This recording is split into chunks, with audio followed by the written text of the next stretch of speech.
And welcome back to Beyond the Venture, our little after talk show where we just talk about the recent session. And here we discuss episode 5. Well, howdy doody gang. We got Hi there. well, I can't wait for episode 6 because, like I said, like in my thought process, I'm like, we'll probably get out of Creekwall around episode 6 is what my original thought was, and what a beautiful setup for the last evening in Creekwall. I cannot wait to see what Adara and Moss are up to, as we see more witchy behavior. I love that we got to have a spotlight on Mimsy to see how, like, just to kind of put a spotlight on just artificers in general, and how, like, they are, like, useful in, like, settlements that use their creations and stuff like that, and also how people take advantage of artificers, and also just to see more Roke and Kristoff interactions is always great. Kristoff and Roke are such a vibe. I like just Kristoff, like, snapping at Roke, like, Roke, over here, like, pay attention, like. But it's a good time. But yeah, how are you guys feeling about tonight's episode, or today's episode, I should say? I'm afraid. Yeah, we're at what? 16 for the witches are scary board, and only 2 for witches are sad. Sad. Yeah. I don't know what you're talking about. I think we're just fine. I know Can't wait you're to supposed prove to our hate friendship Nimble. to you guys. Yeah. I know you're supposed to hate Nimble. I Yeah. know, but I fucking love Nimble, and she's gonna get fucked up. Yeah. Yeah, she is. Mm-hmm. Yeah. Mimsy deserves that gold. She did the work. Mm-hmm. See, but I got 4 gold. Does That that, was a not big equate to bag. what I... That It was big a really bag. big bag. Yeah. But I was, I that's think, technically paid more than she originally said, but still. So- And then she offered you spit tea? Ew, Nah. yeah, that's why I didn't Nah. touch it. I was just like, thanks. great. No. She's gonna learn. Yeah, that was great. Very With this valuable Mimsy just lesson. holding the teacup and just like, okay, cool, like, sets it down, like. And I was Hey, like, Mimsy. Pretends to sip it. yeah. Because she Hey, can't. Mimsy. How does Magpies Mimsy drink drink? tea? Yeah. Sorry, Cody. So I feel like, obviously she is a bird, so like she doesn't actually have lips, so she definitely either like has to fully dip her beak into a liquid, or she just like drops it back. I think that's why I had Nimble drink the tea because I think that's what was going on in my subconscious, was that Nimble is just like, oh, you're a bird, so clearly you must drink it like this, and like pour it down your throat, just like that. That was her way of like connecting. It didn't work very well. No. Because you said she put her like, I expected her to like put her lips on it, so I was like, I don't want that. No, she was just like taking it just from the spout and just Oh, pouring okay. it down. Still, yeah, and I then- don't know what's in there. Maybe it's making her weird. So, She just has magic mushrooms in the tea. Like, exactly. Something more mundane. It's a lead-lined teapot. Oh my I god. Oh. picked that up. But I have No. mushrooms. Just lead poisoning. I don't know, I had this vision in my head that it was some sort of like the nasal pot, and I don't know. Oh. Like a neti That's pot. why it was like, ew. Even worse. I wish I. She's gonna be like, Not it's that. multifunctional. No. Tea straight to the brain. I don't know. That would have been a way better detail. I wish I thought of that. Like, just No wonder straight she up is the the way nose. she is. And It's then getting also, to her brain. yeah, right, straight to the brain. Lead poisoning straight to the brain. Oh gosh. But also for the sake of our viewers watching, like, Like, so what's up with the racism, Mimsy? Like, why do we have? Like... Should I actually tell this, like, kind of the story Sure, of yeah. what happened? Yeah, Okay, sure. we can say it in game, I guess, at some point too. I don't think I have. But so when Mimsy was little, like probably 5 years old, 6 years old, something like that.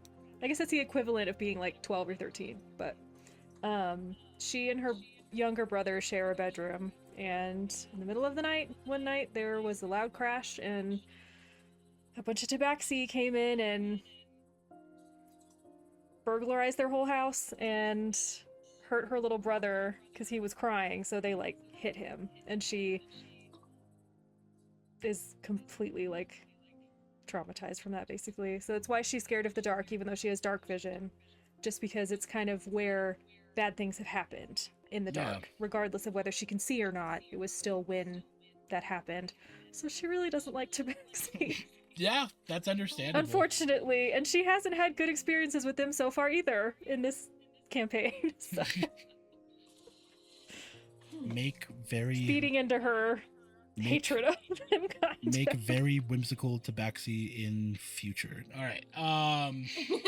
There needs to be a good one. There needs to be a really nice one that comes along that does something good.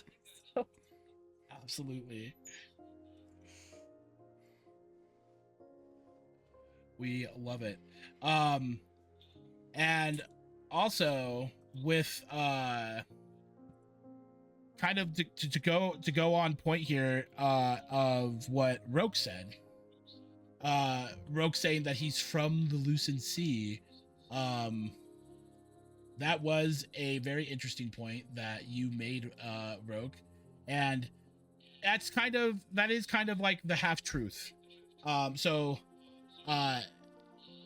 Roke does cut, like, his people cut, like, the Orithel elves come from an elven world out in the Lucent Sea. And as far as another question that we have of like what exactly is the Lucent Sea, the Lucent Sea is pretty much my play off of the Astral Sea in Wizards of the Coast lore. So obviously you have space, and then you have several different domains. The Astral Sea is a space where it is very like soul oriented, and it's a place where if I remember correctly, it's like very soul driven. It's a place where I believe some, if not like most deities have their domains, what have you. But the Lucent Sea is somewhat of the same concept, but it is all of space. So, beyond any worlds, beyond the world of any world is the Lucent Sea. That's basically space. But what's interesting about the Lucent Sea is that it recognizes and feels like the living souls of mortals, and it responds to it. And that's all I'll say for now. But yeah, it's, instead of it being like a place somewhere in space, it's all of space. And Broke saying that he's from the Lucent Sea is not completely wrong, because he had to travel through the Lucent Sea in order to get to the world of Yurna. Amongst the other groups of Orithel elves that were brought to the world, and that happened in waves too, because the first like group of Orithel elves that showed up in Yurna was thousands of years ago, like beyond even their lifespan. So technically, Roke was part of the last wave of Orithel elves that came to Yurna, that were brought to Yurna before the elven gods stopped bringing Orithel elves. Because Orithel elves are not able to make or conceive other Orithel elves in a world that is not a pure elven world. So that's how wood elves were made. Basically, when Orithel elves started families in Yurna, instead of giving birth to Orithel elves, they gave birth to wood elves. But anyway. I don't think I'm the last generation. I think I'm third to last. Yes, correct. Yeah. So, and then I am the last of my generation, though. Yes. Absolutely. Christoph, what are you doing, by the way? Are you just going back to the inn and sleeping, or are you actually up to something? The little something, like maybe writing writing and sending out letters.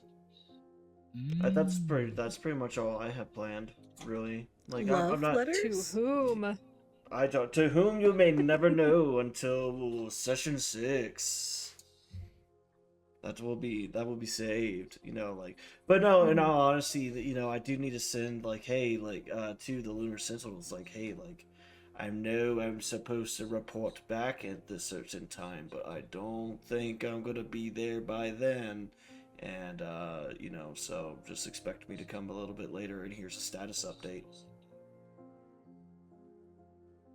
Yeah, absolutely.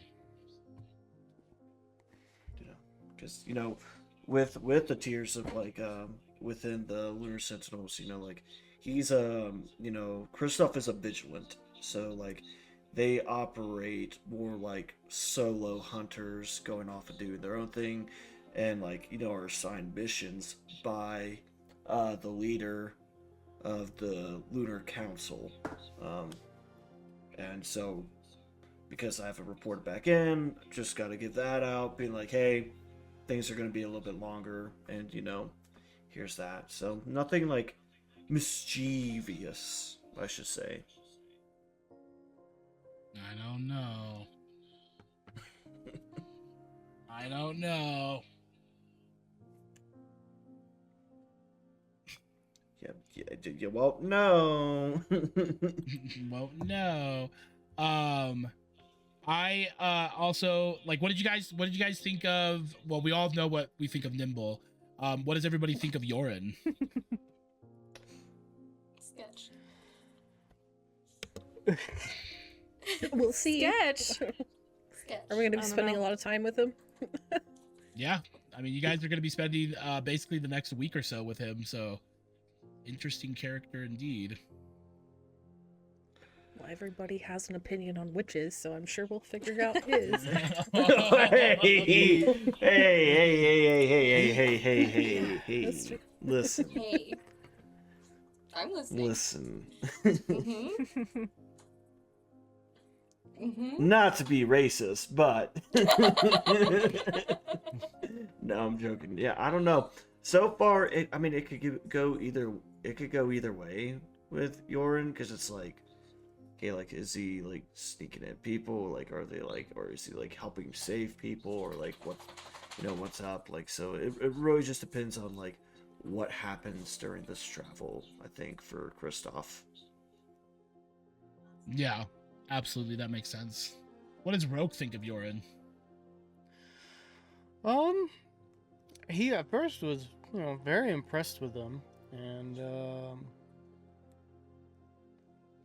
really likes him. He has been around for a long time, and so he really studies things a lot before forming an opinion. And so he's not, first impressions were good. Second impressions based on the cargo are different. He's, elves being transported across these lands is, he's never really heard of such things directly. Maybe we'll have to do a rolls in, depending on if anyone even responds to him next session. But yeah, he's just kind of trying to figure things out, and he's not very good at the whole investigation and espionage thing. He's much more loud and outward with his opinions and things. So Yeah. This is unknown territory for Roke.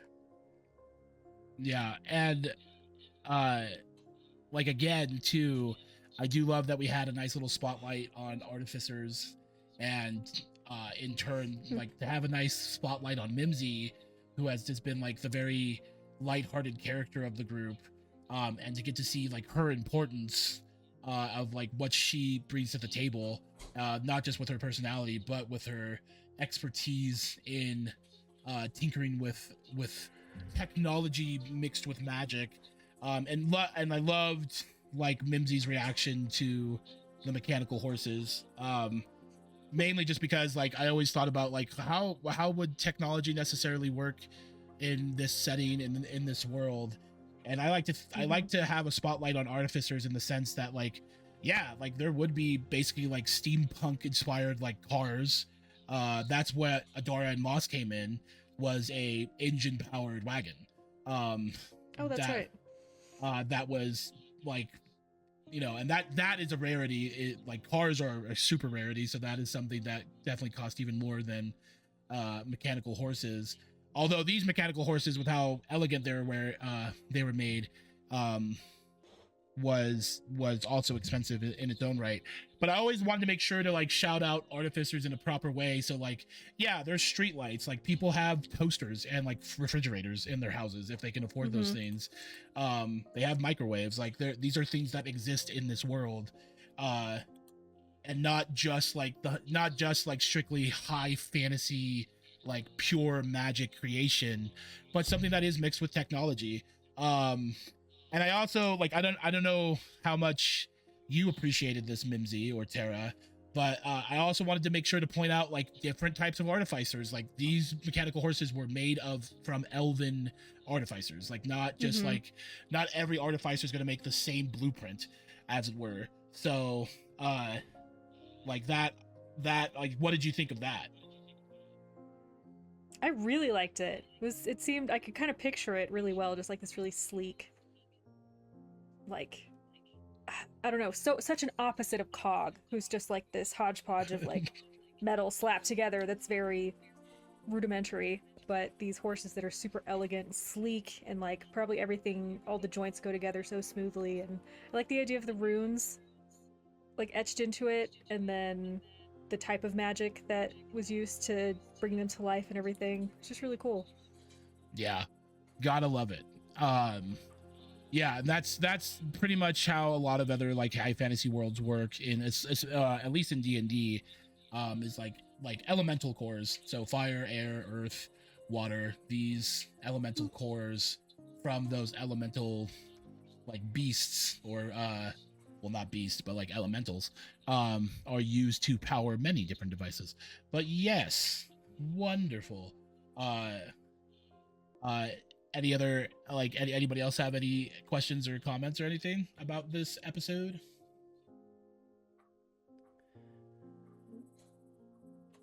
I just want to know what the witches are getting up to, which unfortunately we'll have to wait till episode 6 for that. Yeah. It's really innocent. It's totally fine. Yeah. Oh yeah. Hey DM, what's completely lawful. Sorry. We're innocently. what's Caropol? Kirapol. What's Kirapol? So Kirapol is another capital city off to the northeast of the continent of Devalis, and it is the city of the High Elves, who basically are a rivalry city to Freyloon. Freyloon is known as the city of Arcana, and Kirapol is known as the Masters of Arcana, because High Elves are... So the thing about High Elves in like Wizards of the Coast lore and general like high fantasy lore is that High Elves are Eladrin. Like they are Feywild elves. The only difference between High Elves and Eladrin, though, is that they are elves that actively left the Feywild. Most Eladrin never would dream to leave the Feywild. Because why? Why would you want to leave such a magical and beautiful place? So Eladrin that actively wanted to find a new home and find it elsewhere beyond the Feywild, they typically name them, like they title themselves differently, and kind of in a way disown themselves from their Feywild ancestry. So, and High Elves in Vierna are not like, so typically speaking, most of the time High Elves have like many years apart from their Feywild ancestry, but in Vierna it's pretty fresh. Like High Elves have only been around for like, and you know, granted, it's still a long time, but the High Elves have only been around for like a few thousand years in Vierna. So like that gap is not very large compared to other settings. So And most of the Eladrin that left the Feywild and came to Vyrna were Spring Eladrin and Autumn Eladrin. Which is why you see that high elves typically have like blonde hair, and have that like classic, like elegant elvish aesthetic. Long blonde hair, elegant, agile, like, figures. Honestly, in my mind, like, high elves have that, just that very classic, like, Lord of the Rings-esque look, but all like basically blonde hair, maybe some with like autumn or red hair, but but yeah, and I guess, I think this is something that will be mentioned in several episodes, because it'll give viewers a chance to learn the lore here. But we'll go ahead and say that will be the first mention of this lore before we close out tonight's show. The Wave. No. Never. So, what we'll say for now, we'll give out little bits of lore here. What we'll say for now is that this came from a home game, and this is from one of Rina's past characters, who was a Kenku, and this was just her character's proper wave, and ever since we did it, it just stuck. And now everybody that we play D&D with basically knows what we call the Daka wave. We'll learn. Goes a little deeper than that, Mikey. But we'll Very deep lore. We'll I think that's the entire lore. I mean, there's a couple little itty bitty Well, things. I know, that's all I know about We're it. in the presence of but- royalty, the queen of Kenkus, a Kenku who can speak by herself, and she can fly. She doesn't have to mimic. Yeah. Another There you cute go, Kenku's folks, deem you her the learned queen, it so this all. is his royal wave right no here. more Yeah. breadcrumbs. No. I know, that was Oh, everything. sorry. That was the whole thing. Oh, I ruined it. I'm sorry. I was putting out some really nice breadcrumbs, and then right past me Quest threw the whole loaf of bread. And Mimsy went after it. And Mimsy ran after It's my girl, It's- She's awesome. I want to talk about her. I'm so No, sorry. we love her. We love No. her. But yeah, and like we'll go into more details, like exactly what happened in that session that produced that wave. But and like I said, for the sake of our viewers and for the sake of getting new viewers later down the road, we'll talk about the Daka wave, because our mission is not to really grow a community because we want to be part of the community, the D&D community. We just want to infect everybody with the Daka wave. That's what we want to do. So that's what we're here for. So Right. Yeah. this whole story that we're telling, it's all for this. It's all for this. But yeah. For the background of a bird. But is everybody else got questions or comments about tonight's episode? I just think it's funny that we happen to have a Kenku in this session too. It's a magpie. So like but- this is extra funny to We're me. very different. Yeah. It's I mean, a she's not really a magpie Kenku, skinned Kinku. Yeah. Beast mortal. Absolutely. But awesome. Well, we'll go ahead and call it good there. Thank you guys for watching, and we'll see you all again soon in the world of Vyrna. Daka wave. Daka wave. Gotta do it. Bye. Bye. Bye.